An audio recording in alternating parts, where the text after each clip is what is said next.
Olá, boa noite. Estamos iniciando o programa Educação e Debate. O programa Educação e Debate é um programa oferecido e patrocinado pelo CMP, Centro Municipal dos Professores de Passo Fundo, e também uma parceria com a TV Câmara, canal 16. Educação e Debate trata sempre de assuntos relacionados com a educação. E na noite de hoje nós temos o prazer imenso de receber o professor Paulo Carbonari. O professor Paulo é professor do IFIB aqui de Passo Fundo, também é mestre em filosofia e doutorando em filosofia pela Unicinos. O professor Paulo tem uma linha de estudo que trata dos direitos humanos. E hoje nós vamos falar justamente de direitos humanos e educação. Um tema sempre polêmico, muitas vezes envolto de certos preconceitos com relação à prática dos direitos humanos.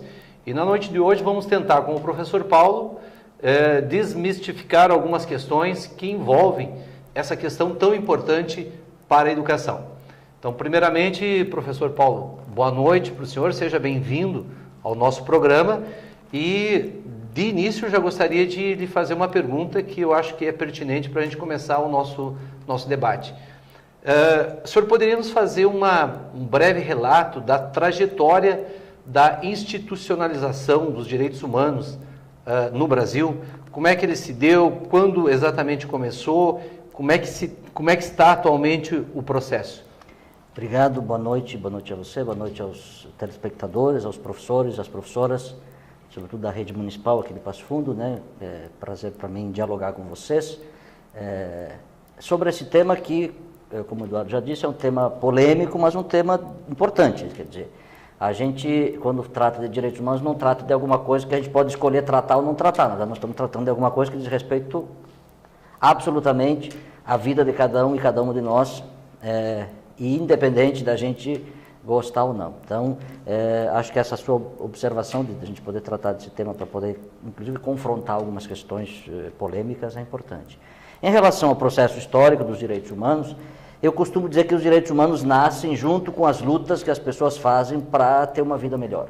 Então, quando as pessoas, os trabalhadores, lutam para ter um salário melhor, uma carreira melhor, enfim, condições de trabalho mais adequadas, quando as mulheres lutam por condições de igualdade, quando as crianças lutam para ser tratadas como gente, quando os idosos lutam por direitos, quando os negros e negras lutam contra a discriminação, enfim, o espectro aqui é bastante amplo. Quando as pessoas se juntam e se organizam exigindo direitos, elas no começo aquele direito é um direito para elas, para aquele grupo, mas logo em seguida aquele direito que era inicialmente um direito para um ou para um grupo, se torna um direito para todos. Então, quando as pessoas lutam, por exemplo, para ter liberdade de expressão, elas estão lutando para que elas próprias tenham liberdade de expressão, mas elas no fundo querem que todas as pessoas possam ter a possibilidade de expressar o seu pensamento. Assim foi, por exemplo, no começo da modernidade, quando um dos primeiros direitos foi afirmado, que foi a ideia da liberdade religiosa, por exemplo, que as pessoas pudessem expressar suas crenças sem ser perseguidas, sem ser injustiçadas em função disso.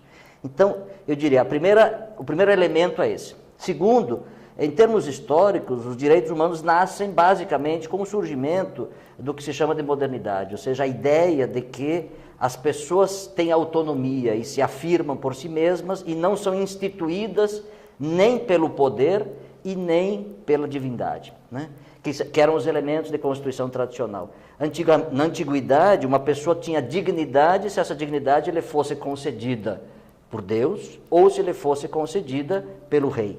O que a modernidade inaugura? Ela vai inaugurar a ideia de que a dignidade é um valor próprio, intrínseco de cada pessoa, ou seja, ela não é alguém que tem mais poder ou um status superior que lhe concede essa condição. Não é uma concessão de ninguém. Exatamente, é uma condição própria da pessoa. E desse ponto de vista inaugura essa novidade fundamental que é a ideia dos direitos. Então, os direitos já não são, portanto, alguma coisa dada por alguém, por um benefício, mas eles são uma conquista, portanto, uma condição, acima de tudo, da pessoa. Então, esse é o universo.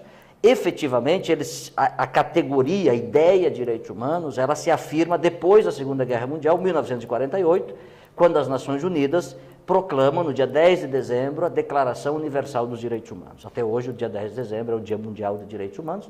O Brasil estava lá, o embaixador responsável pela apresentação do texto oficial para a votação na Assembleia da ONU se chamava Austrégésilo de Ataíde, inclusive um imortal da academia, uma figura histórica importante do Brasil, e, portanto, o Brasil esteve no debate e na votação original. No entanto, nós mesmo, no mundo e mesmo no Brasil, passamos em seguida por um processo histórico que conhecemos, aliás, esse ano se completa 50 anos, que foi o processo da ditadura militar. Então, esse processo fez com que se afastasse o tema dos direitos humanos por algumas décadas.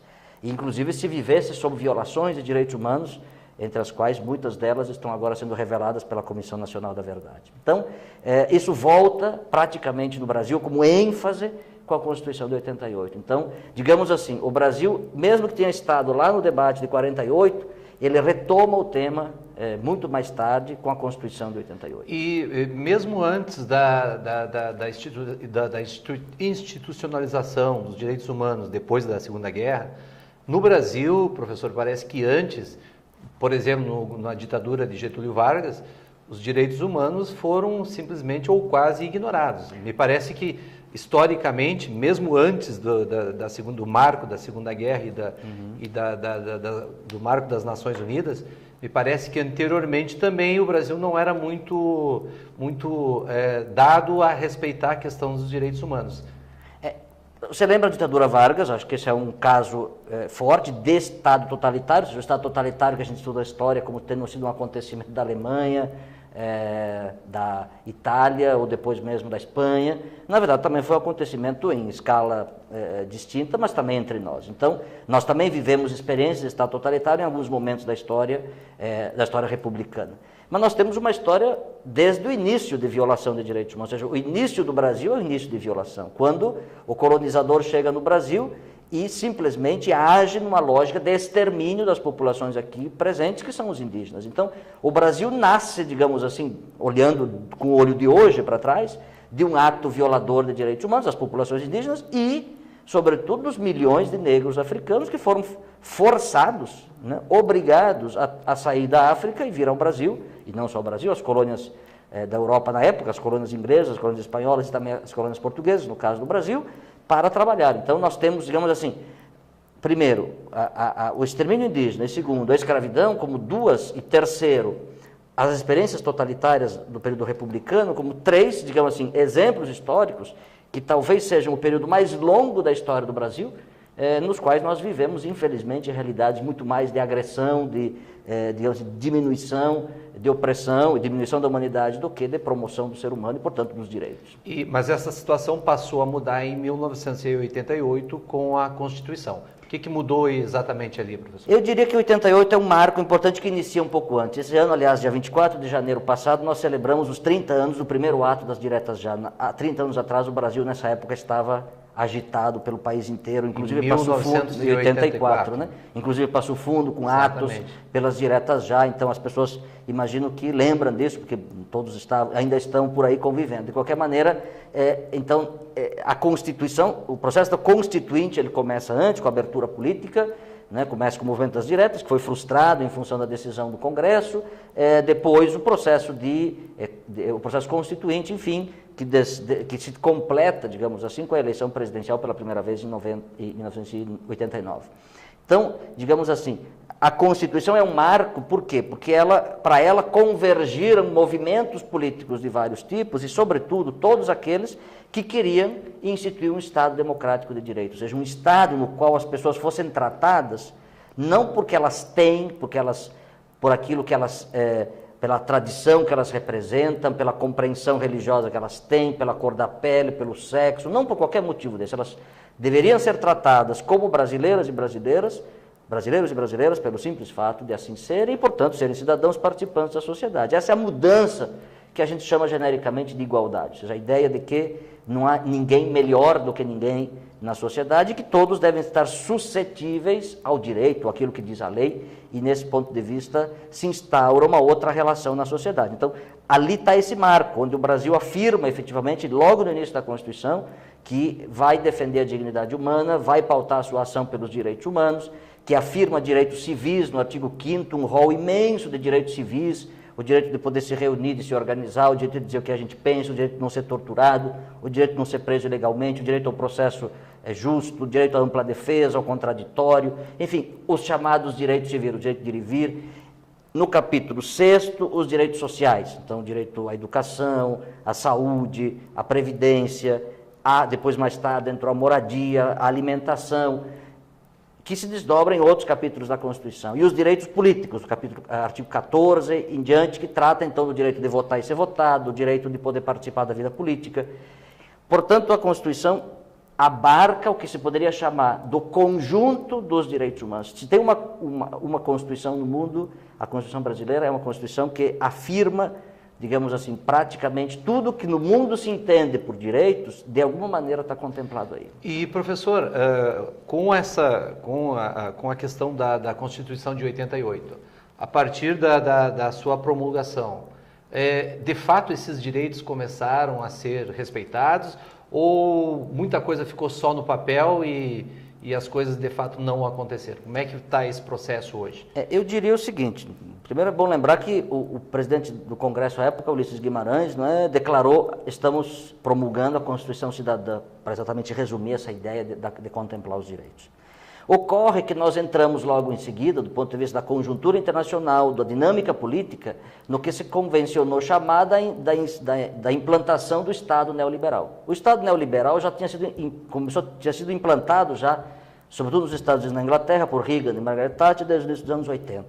Aqui ele chegou um pouco mais tarde, praticamente no início dos anos 90, e, portanto, a implantação da Constituição brasileira, que afirma um rol de direitos, de garantias fundamentais, da importância do papel do Estado, do investimento público, se choca com uma realidade socioeconômica, que é o que se chama do surgimento, então, do crescimento do chamado neoliberalismo, que pregava a ideia do Estado mínimo, do descomprometimento com a garantia dos direitos, e, portanto, isso como questões que deveriam ser resolvidas pelo mercado. Que teve início com a eleição do Collor. Presidente Collor, exatamente. Então, quer dizer, note que essa contradição, ela gera um problema, porque aquilo que a Constituição dizia não encontrou realidade histórica, considerando que, do ponto de vista econômico, nós vivíamos um período, já vindo da década de 80, de dificuldade imensa de ter um acerto do ponto de vista econômico, da capacidade de organização da economia, que se chamava na época de controlar a inflação, e que nós tínhamos uma dificuldade de encontrar um mecanismo que permitisse exatamente que se organizasse a vida econômica do país. Então, note, problema de ordem política, da organização do Estado, problema de ordem econômica, acabam incidindo para que aquelas questões constitucionais praticamente se tornem, eu não diria letra morta, porque muitas delas avançaram, mas tem um atraso na sua implantação. Claro que, por exemplo, é importante, Sistema Único de Saúde, a Constituição já estabelece, já em 1991, se afirmam as leis que criam o sistema. Outras áreas, enfim, já avançaram. Própria educação. Própria educação. A LDB veio um pouco mais tarde, demora um pouco para ser editada, ela vem em 96, na verdade, né, então, alguns anos, mas também chega nesse período. A Lei da Assistência Social também vem nesse período. Então, há a Previdência já alarga os benefícios e a proteção. Então, há um conjunto de avanços logo no começo, mas eles não são suficientes para contemplar aquele rol de garantias amplo e consistente previsto na Constituição. E essa crítica que se faz em relação à Constituição de 88, de que ela foi, principalmente uma crítica pelos setores mais conservadores, que dizem que a Constituição de 88 criou direitos em excesso. Como é que o senhor vê essa crítica que se faz com relação à Constituição? Você já disse, ela vem de uma vertente na sociedade que é a vertente conservadora. A vertente conservadora na sociedade, ela não gosta de direitos, para começo de conversa. Ou seja, ela é daquela tese que preferia o antigo regime, preferia a ideia de que as pessoas não têm direitos, as pessoas têm concessões. Então, a matriz... Saudosos da ditadura. Saudosos do pensamento conservador, em termos históricos, do antigo regime francês, pré-revolucionário. Então, esse é o universo do campo conservador. Portanto, ele sempre tem aversão à ideia de direitos, aversão à ideia de alargar a cidadania, né? É sempre melhor trabalhar para esses setores a ideia de que a gente dá o que pode, mas não consegue conviver com a ideia de que as pessoas possam exigir o que elas querem e o que elas precisam. E isso não necessariamente coincide com o que aqueles que têm o poder e o dinheiro podem conceder. Até porque, se nós formos considerar a realidade histórica, o que tem acontecido no mundo, e infelizmente, pelo movimento reverso aos direitos humanos, e por esse crescimento, inclusive, da lógica conservadora, o neoliberalismo é uma perspectiva conservadora, nós chegamos àquilo que a agência inglesa chamada Oxfam denunciou no final de janeiro desse ano, de 2014, dizendo que 85 pessoas controlam a riqueza equivalente àquela acumulada por 3,5 bilhões de seres humanos. Um mundo onde 85 pessoas, como diz na brincadeira, cabem num ônibus inglês, aqueles ônibus de 2 andares. De 2 andares. 85 pessoas controlam a riqueza equivalente a 3 bilhões de pessoas. Efetivamente estamos num mundo absolutamente longe de efetivar direitos humanos, e nós no Brasil, evidentemente, estamos numa proporção um pouquinho diferente, já reduzimos um pouco a desigualdade, mas ainda somos um dos países mais desiguais do mundo. E isso, inclusive, facilmente explica o porquê dos abismos sociais que nós temos, não só em outros países, mas também, principalmente no Brasil. Não o Brasil é um dos países mais desiguais do mundo. Ou seja, então é importante a gente dizer, bom, mas por que nós não temos a garantia da educação para todos, de universal, de qualidade? Por que não temos saúde para todos? Evidente, porque alguns têm mais do que os outros. Essa é uma explicação simplória, mas se nós tivéssemos níveis de igualdade um pouquinho mais decentes, como países que produziram um Estado social de garantia de direitos, produziram níveis de igualdade um pouquinho mais decentes, nós chegaríamos a pelo menos um novo patamar de garantia desses direitos. Enquanto o volume de desigualdade é tão alto quanto esse, nós ainda estaremos muito longe, de fato, das pessoas terem acesso e condições de terem os direitos sociais garantidos e até, em alguns casos, os direitos civis, porque em sociedades complexas como a que nós vivemos hoje em dia, talvez até esses já estejam em risco em algumas situações. Pois bem, professor, nós vamos fazer um pequeno intervalo e depois, no segundo bloco, o senhor vai nos ajudar a esclarecer um pouquinho alguns pensamentos que fazem parte do senso comum com relação aos direitos humanos.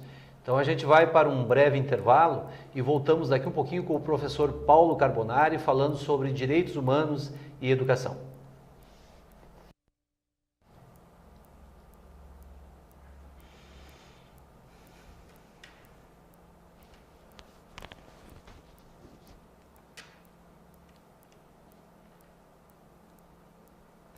Olá, estamos de volta com o programa Educação e Debate. Nessa noite conversando com o professor Paulo Carbonari, professor do IFIB aqui de Passo Fundo, sobre a questão dos direitos humanos e a educação. No primeiro bloco exploramos um pouco a questão histórica dos direitos humanos, principalmente no Brasil.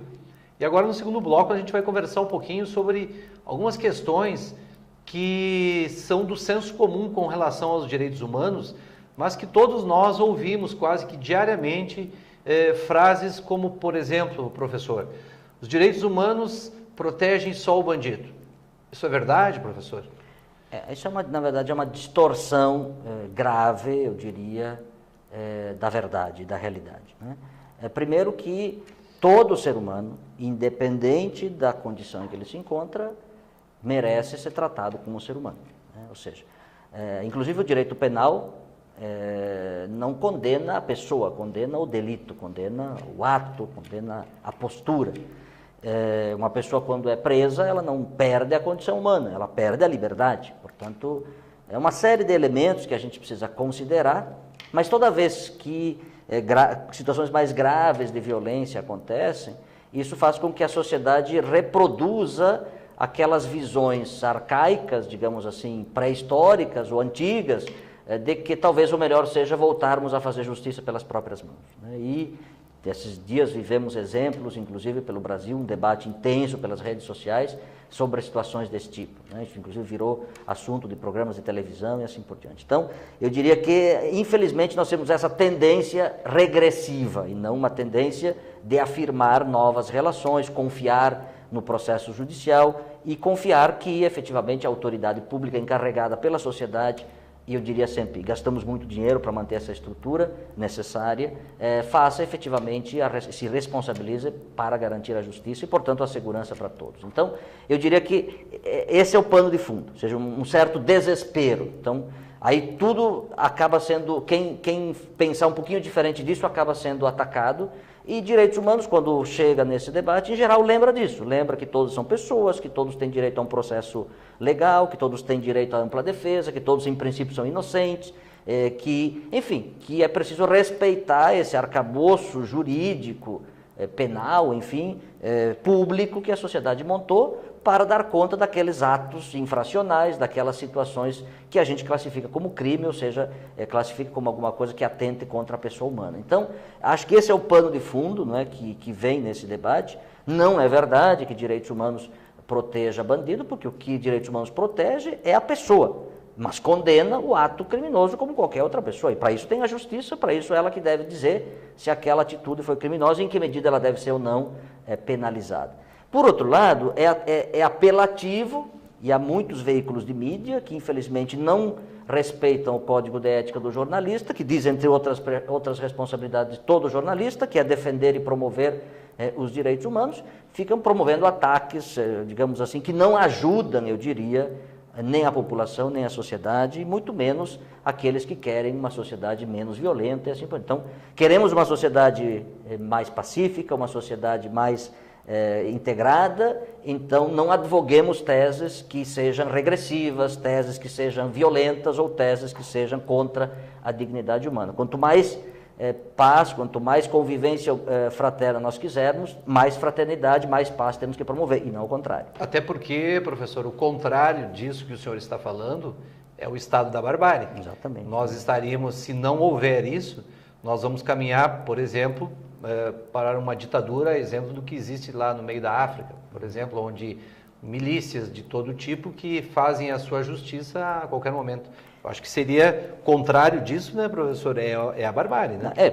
É o exemplo que nós vivemos daquele menino na zona sul do Rio, agora no início de fevereiro, que foi aprisionado com uma trava de bicicleta num poste, porque teria cometido um delito. Quer dizer, isso, ao mesmo tempo que esse ato pode ser um ato de uma milícia, porque pelo que a imprensa divulgou, há um grupo organizado de pessoas que fazem isso, ali nessa região do Rio de Janeiro, quer dizer, ao mesmo tempo que se pode fazer com ele, daqui a pouco se pode fazer com outro. E quando se vive numa sociedade onde não há a lei, onde não há ordem, onde não há uma justiça que funcione, evidentemente os mais pobres, os mais simples, são sempre os que vão levar, são sempre os que vão sofrer, né? E aqueles que têm mais poder, mais força, mais condições, vão sempre se safar. Então, se nós quisermos justiça, nós temos que efetivamente acreditar que aqueles mecanismos e aqueles instrumentos, que eu insisto, a gente instituiu como sociedade, a polícia, o poder judiciário, o sistema prisional, enfim, tudo isso, que evidentemente tem problema, mas tudo isso nós como sociedade criamos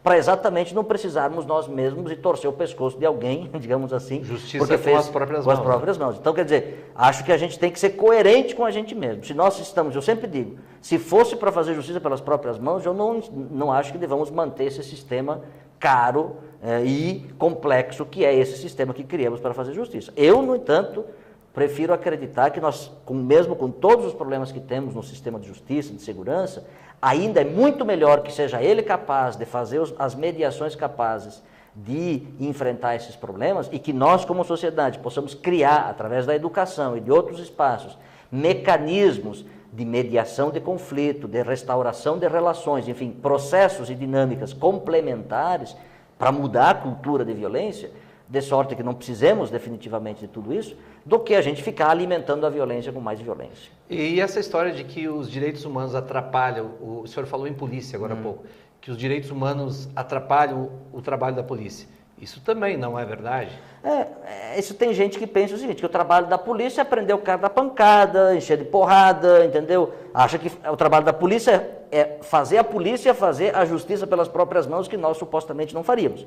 Quem pensa assim, pensa dessa maneira. Por quê?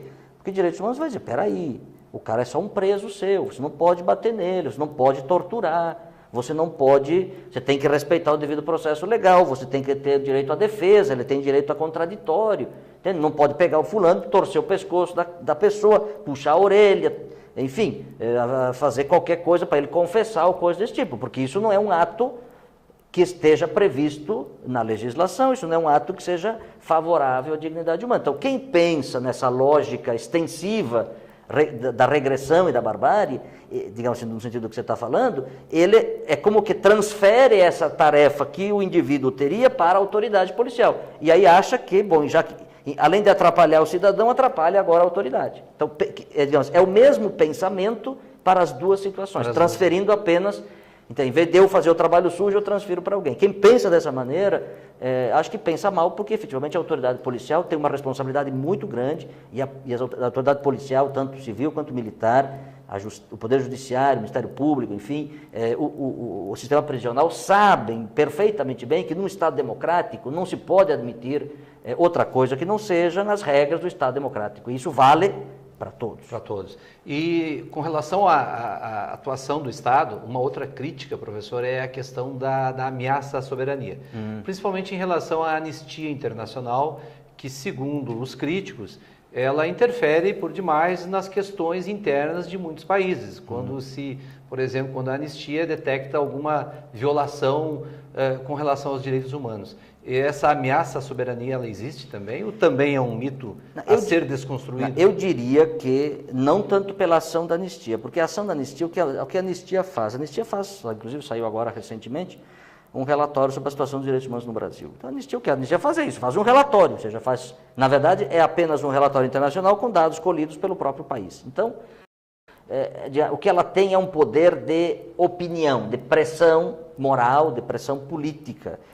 Agora, o problema da soberania é pelas relações internacionais desiguais, ou seja, nós temos hoje uma dinâmica imperialista de relações internacionais. Então, o que nós assistimos? Nós assistimos os Estados Unidos dizendo que invadiria o Iraque para destituir um ditador, instalar a democracia, a liberdade e os direitos humanos no Iraque. A pergunta é a seguinte, nós vamos instalar democracia e direitos humanos à base de guerra? Ela vai ser o veículo, uma guerra imperialista? Com uma invasão militar? Isso, com invasão militar. Todos nós sabemos o que aconteceu. O que aconteceu foi o contrário, quer dizer, o país ficou completamente destruído, sem condições, entende? Isso aconteceu no Afeganistão, então isso para mim é o problema. Nós temos relações multilaterais, internacionais ainda, onde há poderes hegemônicos, que são poderes militares, além de poderes econômicos, também, sobretudo, poderes militares, que se dão o direito de impor sanções e impor questões em nome dos direitos. Então, direitos humanos são usados, de fato, muitas vezes, como elementos de justificativa de processos de quebra de soberania.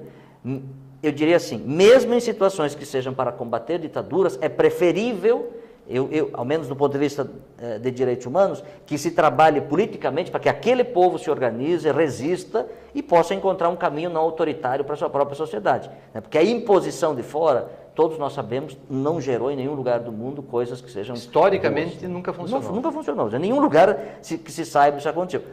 Onde há processos internos, como por exemplo se viveu no Egito recentemente, onde a própria população foi para a rua, derrubou uma ditadura, não é? Instalou um governo, agora derrubou esse governo, enfim, um processo extremamente contraditório, mas esse é o processo egípcio, entendeu? Ou seja, cada sociedade, cada povo tem o seu processo democrático, o seu processo histórico, a sua dinâmica, e os direitos têm que nascer disso. Isso não significa que não se possa fazer campanhas, pressão política para enfrentar situações de violação. Ou seja, situações, por exemplo, que culturas admitem que mulheres adúlteras devam ser apedrejadas publicamente e não homens adúlteros apedrejados. É evidente que se pode fazer campanhas internacionais de pressão para que esses hábitos culturais sejam modificados, porque eles são evidentemente patriarcais, machistas e tudo isso.